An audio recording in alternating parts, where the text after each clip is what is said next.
around to as many people as possible. With that, I will turn it over. All right, thank you.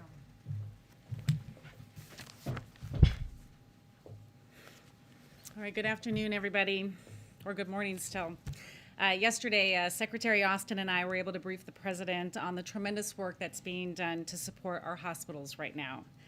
At FEMA, we've been part of this COVID mission since day one, beginning with supporting jurisdictions with medical personnel, acquiring and shipping personal protective equipment, medical equipment, opening testing sites, and deploying federal resources in support of our state, local, territorial, and tribal members.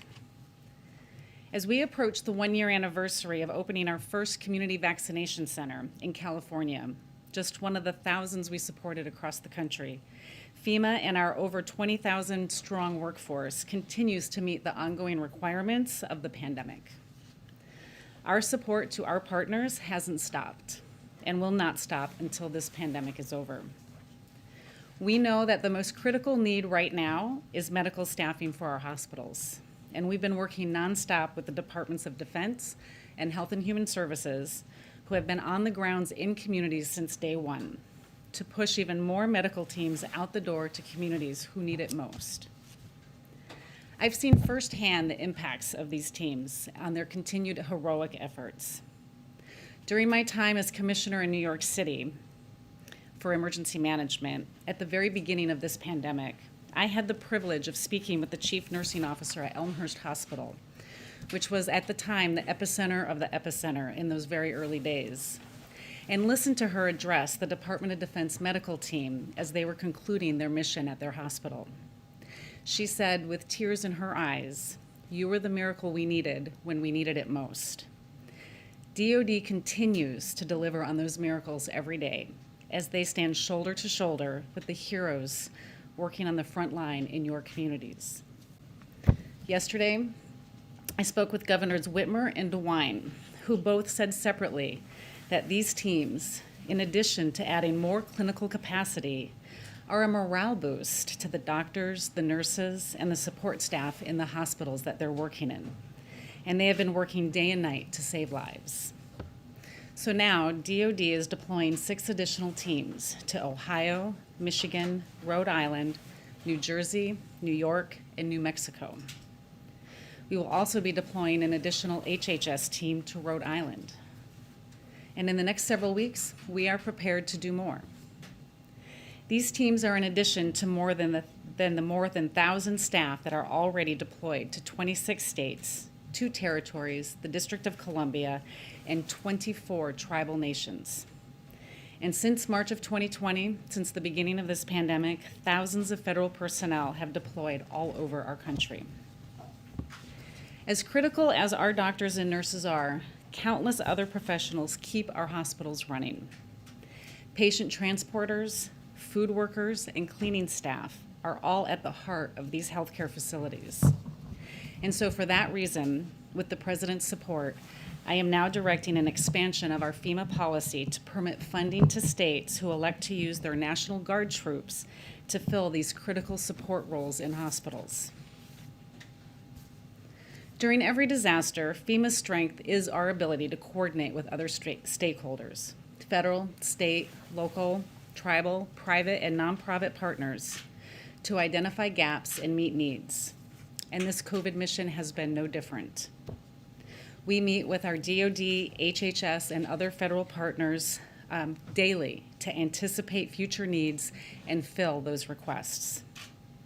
FEMA has also been supporting communities across the country through nearly $100 billion in funding for all types of COVID-related needs, including vaccination, safely opening and operating schools and other public facilities, and testing, thanks to an unprecedented commitment by this administration. This funding, combined with the extraordinary work of DoD, HHS, and our other federal partners, has enabled states and local communities to fight this pandemic, save lives, and protect families. This pandemic has shifted and changed through the Delta variant and now the Omicron variant, but our commitment and the commitment of the entire federal family has not changed. Together, we will continue to surge staff, push resources, and provide support using every tool that we have available to fight our fight against COVID-19. Thank you. I'll take a few questions. All right, Lisa. Thank you, and thank you for being here, Administrator. Manpower is one thing, but I know you've talked about in the past too, having to make sure they have somewhere to work and that there are hospital beds. So for these 6 particular states and hospitals that have been identified, are you building out capacity, adding more physical space for the teams to work? In these specific states, these 6 states, we are just sending staff. That is the request that they had. Our regional administrators have been in constant communication with our state emergency management directors and state public health directors throughout this pandemic, and we have been conducting recently facility expansion assistance to all of the states. Right now, we've had a few states that have requested some assistance in helping to identify where they may be able to expand, but we've had no specific requests to expand hospital capacity outside of maybe setting up a tent outside of their emergency room to be able to support triage efforts. Thank you. Alex? Oh. I do have a question. You know, this has been a year of unprecedented natural disasters as well as obviously a global pandemic that has no end in sight at this point. Are you largely relying on ARP funding, or are you hoping to get more funding from the administration going forward as we're looking at another year of ongoing challenges? Yeah, the funding that FEMA uses is through our disaster relief fund, and right now for all the requirements that we have on our plate, we have enough funding within that to meet all of those demands. Jeremy? Thank you, Administrator, for doing this. What kind of feedback were you getting from governors or hospitals that led to this decision and this added flexibility? And then secondly, I'm also wondering, you know, next week there's, I guess, 120 military members going as part of the 6-state deployment. That's out of the, I think, 1,000 military members that the President has said he would mobilize this coming month. So why are you only sending 120 right now at a time when there are, you know, nearly 24 states, I think, that have 85% plus ICU bed capacity? Are there not more requests coming in, or what are you waiting for to deploy the rest of that 1,000? Yeah, great questions. And so on the first question, remind me the first question again real fast. The feedback that you're getting from Right. governors and hospitals. So again, my regional administrators, they've been communicating with our state directors daily. And one of the things that we have heard recently is, while we do need medical staffing, there's a lot of other functions within the hospital that need additional staffing, in particular because of the Omicron variant and how it's taking other staff within the hospital out. And so we've been able to expand our policy in order to make sure that we're providing whatever type of resources are available to keep those hospitals functioning. So an incredible step forward to make sure that they can keep moving. As far as where we're at with the deployment of personnel going out, the Department of Defense, through FEMA, we have been sending Department of Defense personnel out throughout this pandemic. We sent several teams out during the Delta surge, and we started to evaluate what we thought the impacts would be for the Omicron variant earlier in December. And that's where the initial announcement was made that we were going to send 1,000 additional personnel from the Department of Defense. As we get requests from our state partners for what they need, these are the requests that we have right now, and we're filling those based on when they can receive them. Thank you for the question. So what's the point of now sending N95 or KN95 masks out to Americans if a lot of those masks are just single daily use? Like somebody wears it once, then what? Masks save lives, I think, is the important thing here. And we want to make sure that everybody has the tools and resources that they need in order to protect themselves and their families. Go in the back. Administrator, thank you so much for taking my question. I just want to ask you, is there any plan, you said your agency is willing to do more, but is there any plan to set up perhaps more of those mass testing sites, federally run testing sites or the vaccination sites to help stop the spread, but also get people tested? We know that the administration is planning to send out those rapid tests, but the PCR test, of course, is more accurate. So is there a plan to do more in some of those hard-hit states across the country? Absolutely. So again, we're working with our states to identify what their needs are. You know, there's many parts of the country that have built up internal capacity across their states, but those areas that need that additional testing sites, we are available to set those up. We've been partnering with the Centers for Disease Control, and we are setting those up now, and we'll continue to do so, you know, as the states need them and as they request them. Brian is going to have the last one. Thanks a lot, Administrator. When you came on in April and FEMA's had mass vaccination sites that it's rolled out, I think that one of the questions is right now the President just announced that they're going to triple a stockpile of PPE, get masks out to Americans, and also try to expand the testing capacity and home test kits. Did FEMA weight too much of its resources toward vaccinations, or should it have also been surging that capacity months ago in testing and PPE? FEMA's role has always been to support our hospitals, our schools, and our public service agencies. We have been supporting them through the delivery and reimbursement for PPE, for the medical staff that we're sending out. That has not changed, and that support will continue. The additional support that's coming out for the general population is something that FEMA does not participate in, and those are the issues or the items that you're hearing are going to be announced and available to the general public later. When it comes to testing sites, FEMA's rolled out public testing sites. Why not surge public testing sites 3 months ago in anticipation that there would be surges of variants? Again, we're working with our states routinely, and we're hearing what their needs are, and we're basing our support to them on what they need. And so as they request additional assistance, that's when we come together and give them the assistance that they need. Thank you, Administrator Criswell. Appreciate you coming. You're Thank you, always Jen. welcome and invited. Thank you. Thank you, everyone.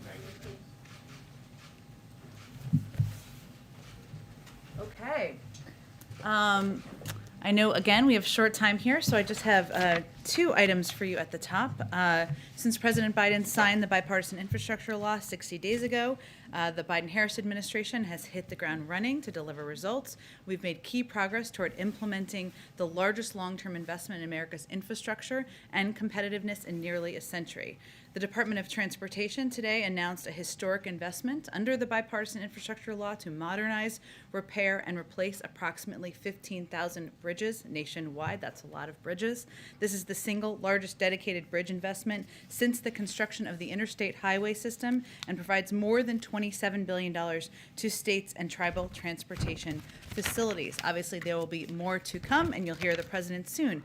Another little bit of news for all of you, and we'll have more in the week ahead, I expect, in the coming days. But next Wednesday, the president will hold a formal press conference at 4 p.m. in the afternoon. So we look forward to seeing you there, and the president looks forward to speaking directly to the American people. I'm going to try to go to the people who didn't get questions and then come back around if that works. So go ahead.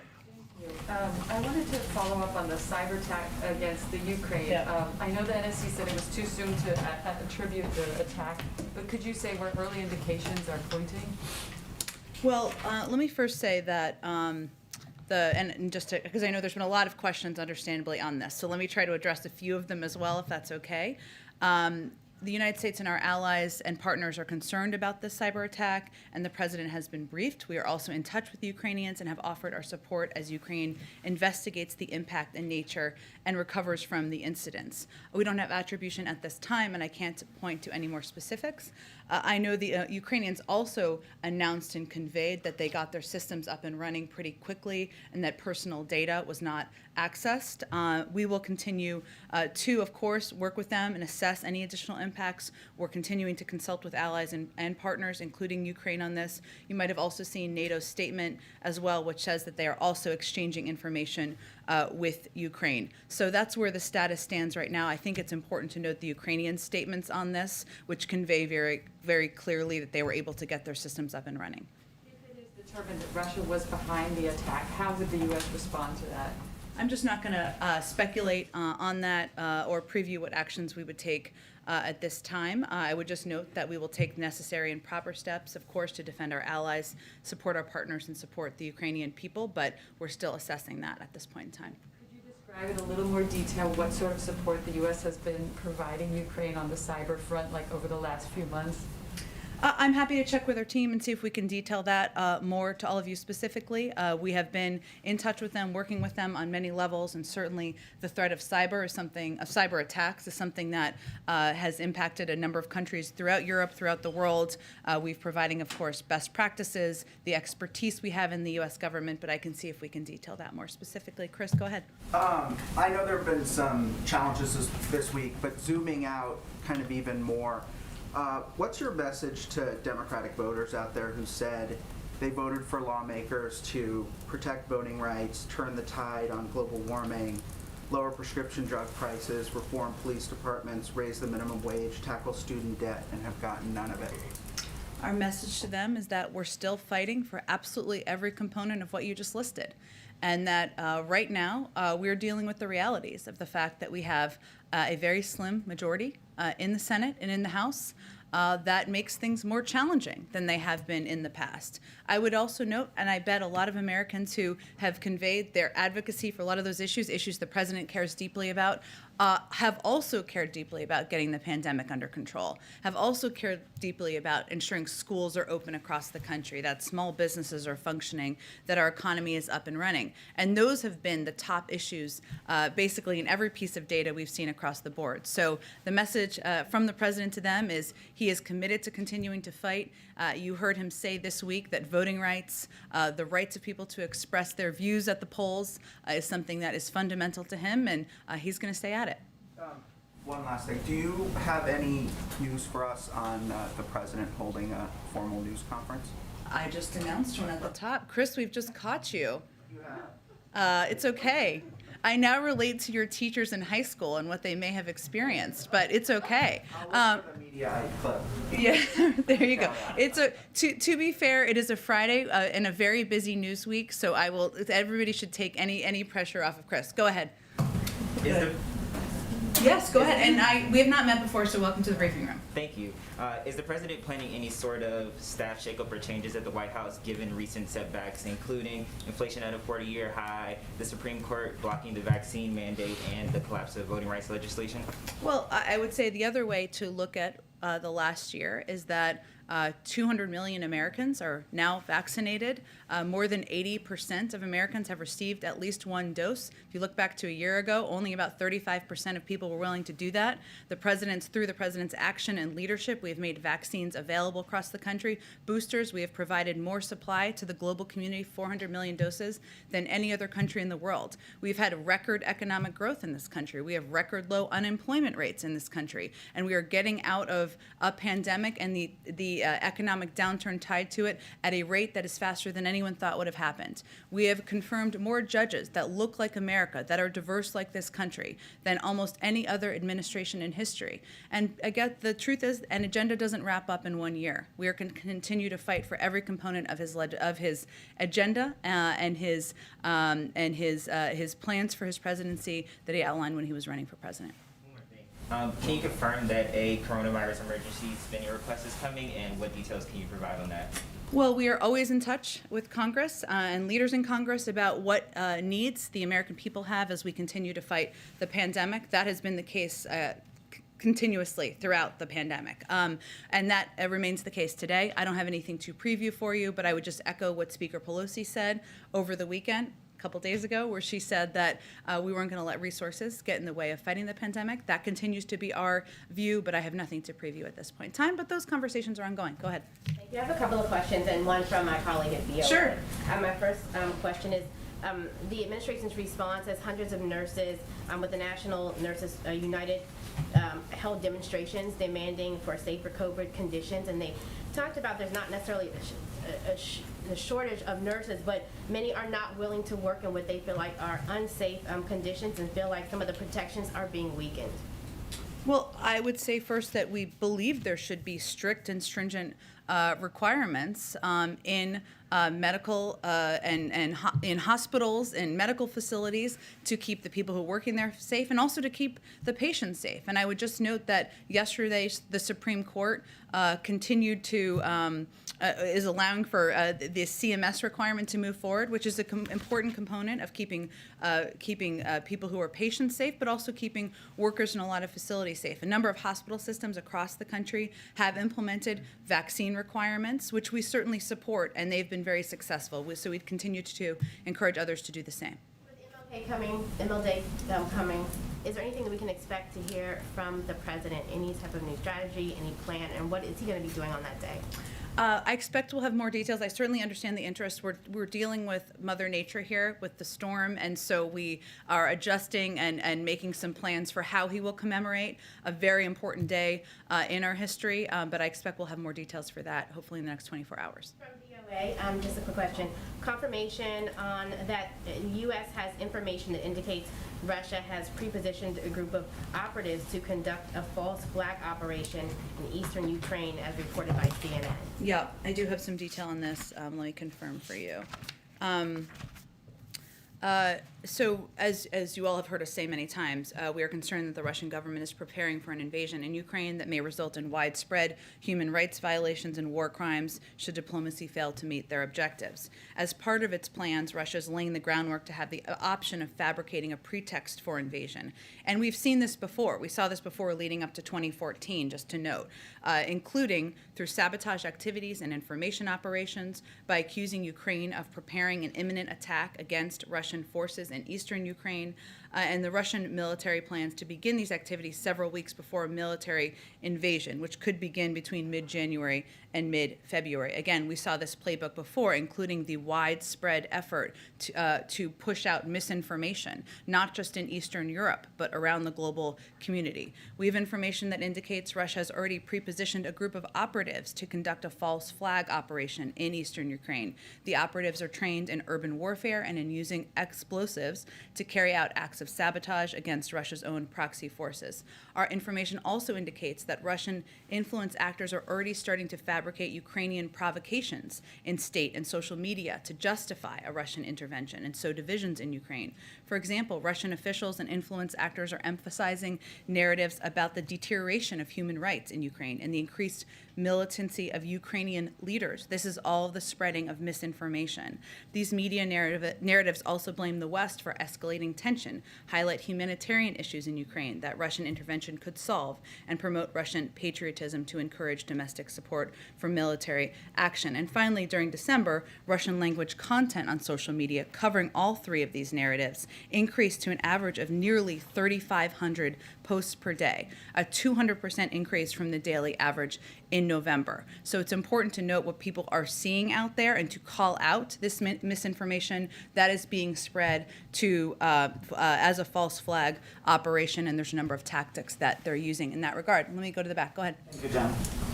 Russia's Foreign Minister Sergei Lavrov said today that Moscow have run out of patience with the West. So how passionate is President Biden with Russia's aggressive behavior? And another one, the AFP news agency reports that Ukraine proposes three-way crisis summit with President Biden, Putin, and Zelensky. Are you open to such a format? I have nothing to preview in terms of the next steps on negotiations or talks. Everybody's back in their capitals now having conversations about that. I will note that the president's view and our view is that this is up to President Putin and Russia to determine what the path forward is. We are ready regardless of what they decide. If they decide they're going to invade Ukraine, there are going to be economic consequences that go far beyond 2014. If they decide they want to engage in diplomatic conversations and talks, we are very open to that, and we're hopeful they will do that. But ultimately, it's a choice they need to make. And so I would suggest you ask them that question. Go. What about the President Biden's patience with what Russia is doing? Again, right now? it's not about that. It's about Russia deciding what path they're going to take. Go ahead. Oh, go ahead. Hi, so President Biden yesterday said that he will be providing, or the administration will be providing, high-quality masks to Americans for free. Yeah. However, health experts have been saying for quite some time now that better masks are crucial against Omicron. So why is the White House late to making them available for free? We aren't. We actually have already provided 30 million masks across the country. We have built a stockpile of 750 million masks in the government, and this is about expanding and building upon providing high-quality masks out to people across the country. And I would say of the money that was used from the American Rescue Plan to keep schools open, some of that was used for PPE. A lot of funding that has already been approved over the course of the last year plus has been used for PPE as well. So this is building on those steps. I just want to get around to everybody. Oh, go ahead. Just one more. So Kamala Harris was put in charge of voting rights. Why wasn't she with the president at the crucial Senate lunch to sell the bill? Well, the vice president has been selling the bill across the country, obviously delivering speeches, providing, engaging and meeting with activists. She was also working the phones over the last couple of days and has played a pivotal role, no question, and will continue to moving forward. Go ahead. Thanks so much, Jen. Oh, wait, actually, let me just make sure I get to everybody and then I'll come around. Go ahead. Thanks, Jen. Last March, President Biden signed an executive order encouraging federal agencies to help expand access to the ballot. Can you get an update on how federal agencies have dealt with that in the past year or so? In terms of how they've implemented it and steps they've taken, we can absolutely get you one and get you one from what agency to agency, what they've been doing, and that was something. Yeah. In Congress, could we expect any more executive orders like that or actions from the federal government that don't require Congress? I will say we are going to continue to look for ways to protect and expand the rights of the American people to have access to voting. And in addition to that executive order, the Department of Justice, as you know, doubled their funding and support for the protection of voting rights.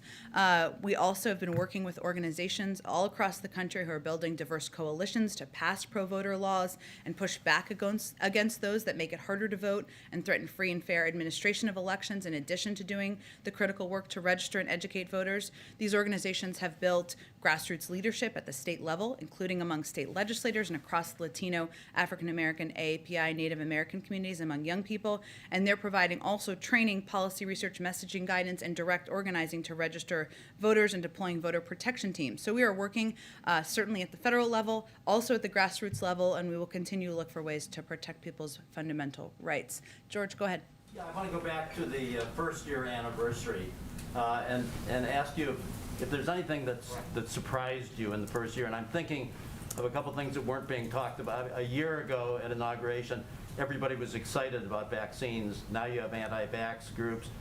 Trump was being impeached. Now he controls the opposition party. And there was no talk of inflation at the time of a lot's happened in a year. I would say, actually, if we look back at data, around the time or shortly before the inauguration, only about a third of the American public was willing to get vaccinated, and now we're over 80%. So actually, that's an area where there has been an enormous amount of progress made. There has been some surprising components, including the fact that many people who were opposed to getting vaccinated, we assumed that because it was a vaccine that was approved, one of them at least, under a Republican president, that the FDA had given formal approval in September, and obviously given the dire impacts of the virus, that there wouldn't be as much vaccine hesitancy.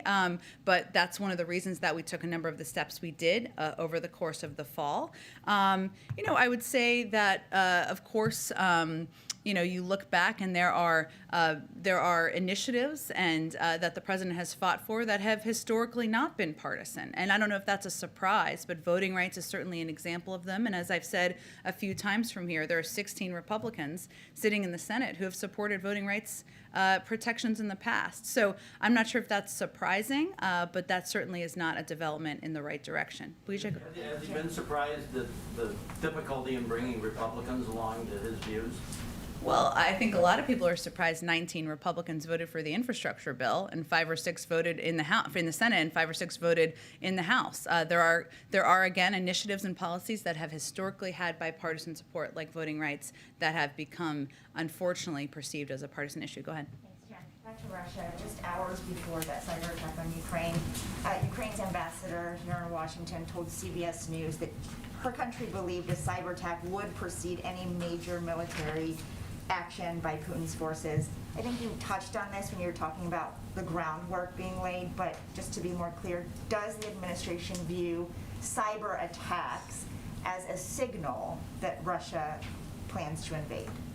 I'm not going to give an assessment of that from here. I would just note it's also important that to include the context of the fact that Ukrainian officials have spoken to the impact of this specific attack. We know that cyber is a tool that many actors across the world use as a form of warfare. We have seen that only increase in recent years.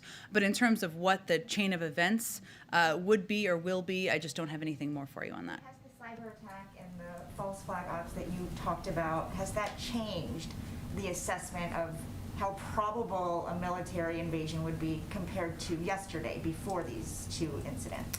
I think it gives everyone a pretty clear picture of what we're seeing in terms of the preparations. Now, and whether or not they move forward, that is up to the Russian leaders to decide. But the fact that they are laying out, to your point, Leisha, these false flag operations, that they are sowing the seeds of misinformation, that does give you an indication of all of the preparations that are underway.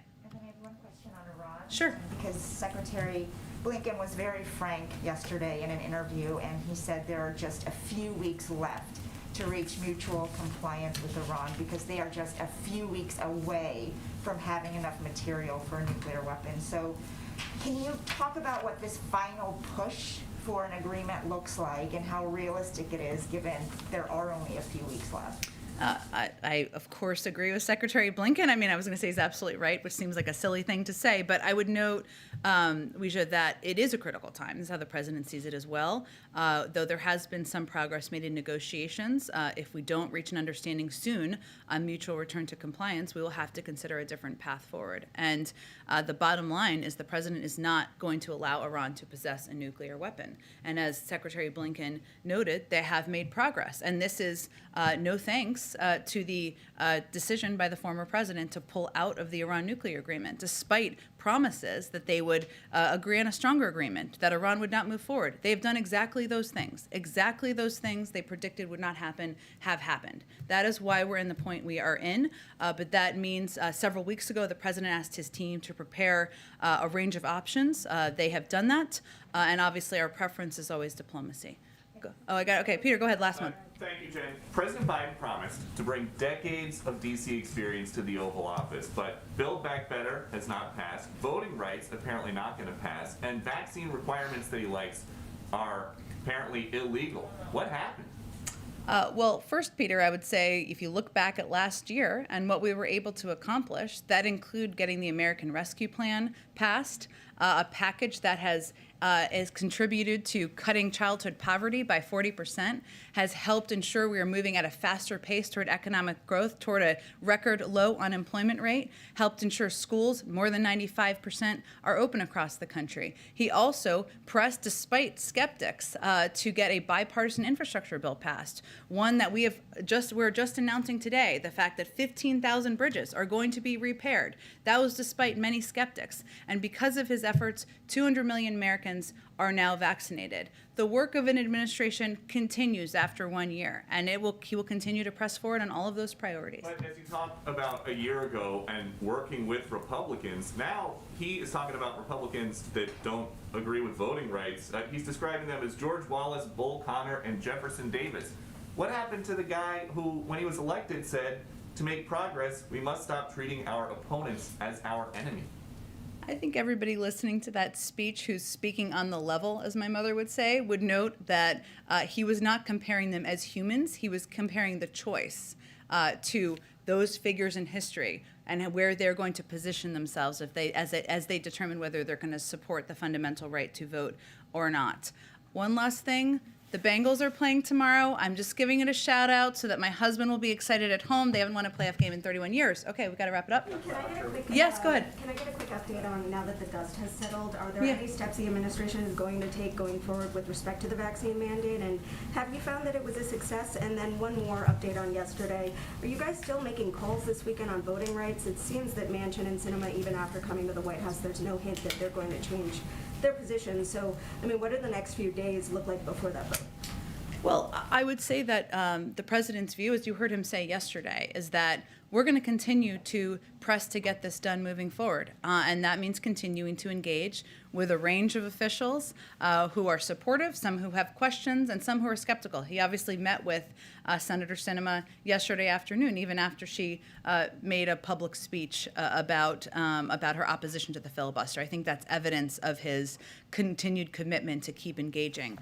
As it relates to the vaccine requirements and what's next, as the president said yesterday, the Supreme Court has chosen to block common sense life-saving requirements for employees.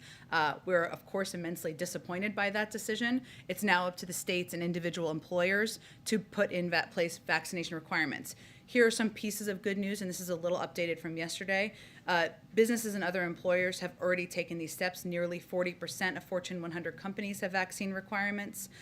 In October, prior to the OSHA rule even coming out, a quarter of workers in the country were already subject to a requirement from their employer. By January, that number had risen to nearly 60% of employers requiring or planning to require vaccines. And since the administration began implementing requirements in July, we've gotten from 90 million to 30 million Americans unvaccinated. More work to be done, no question. It was good news that the CMS requirement for healthcare workers was kept in place. That will impact 10 to 11 million. And there are a number of companies across the country that are good models. We're going to continue to echo those. Okay, I don't want you to be late. Go ahead. Just real quick, did the president move the needle at all with Senators Manchin and Sinema as it relates to voting rights in the filibuster? I will let yesterday? them give an assessment of where they stand. And you know, I understand you guys think this is a fight worth having, but are you clear-eyed at least, and are you willing to tell your supporters to be clear-eyed that these votes next week on voting rights and on changing filibuster rules are going to fail? If we believed everything every pundit said out there and listened to that, the president would not have run for office. He would not be president. We would not have an infrastructure bill that is law. We have heard what members have said. It is important about where they stand on the filibuster. The president is going to stay at it, as you heard him say yesterday, because he believes that voting rights is a fundamental right for people across the country. Thanks, everyone. Happy Friday.